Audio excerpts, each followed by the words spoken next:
Hi, I'm Barb Waters with Peak Business Management. And for those of you who are PMP candidates, I want to give you a little bit of a tip today when it comes to the forward pass in the critical path method.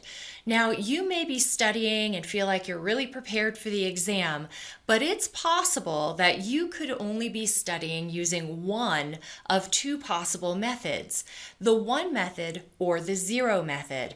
And it's important that you know both of these so that there are no surprises when you arrive on exam day. So let's start by talking about one method.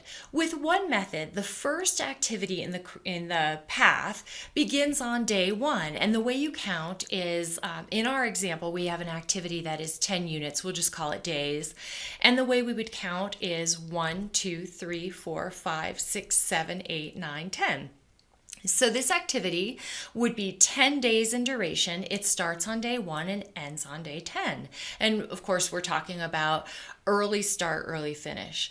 In the zero method, we start on day 0, but we count the same way. We say 1, 2, 3, 4, 5, 6, 7, 8, 9, 10. And so this activity technically begins on day 0 and ends on day 10. Now let's go back to one method for a moment. The following activities in the various paths, they will begin on day 11. Notice that there's no overlap. We have an early finish in activity A of 10, and we go right into day 11 for the subsequent activities with no overlap. If you're using the zero method, you're actually going to start those next activities on day 10. So activity A would finish on day 10, but then all the subsequent activities would also start on day 10, so there would be a bit of an overlap. But the counting process is still the same. So when you look at the finish dates of all the activities, notice that it does not matter if you're using one method or zero method. All of the finish dates are still the same. The difference is going to be with the start and whether or not you start on day 0 or whether you start on day 1 and your counting method.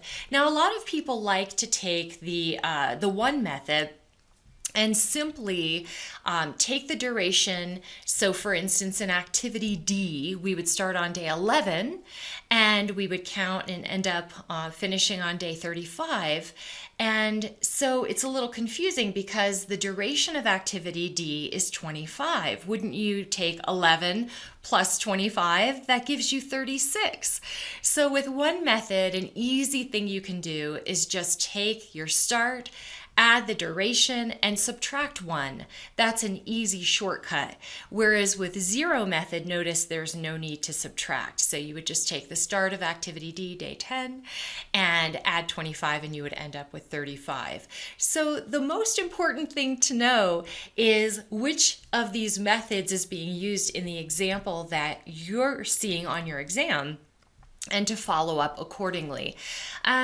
It's really not that complicated. I think the most important thing is to know that there are two different methods that exist, and if you've been used to studying with only one of them, then it could be tricky when you show up on exam day. So hopefully this little tip has helped you, and I want to wish you the best of luck on your exam. Thank you, and have a great day.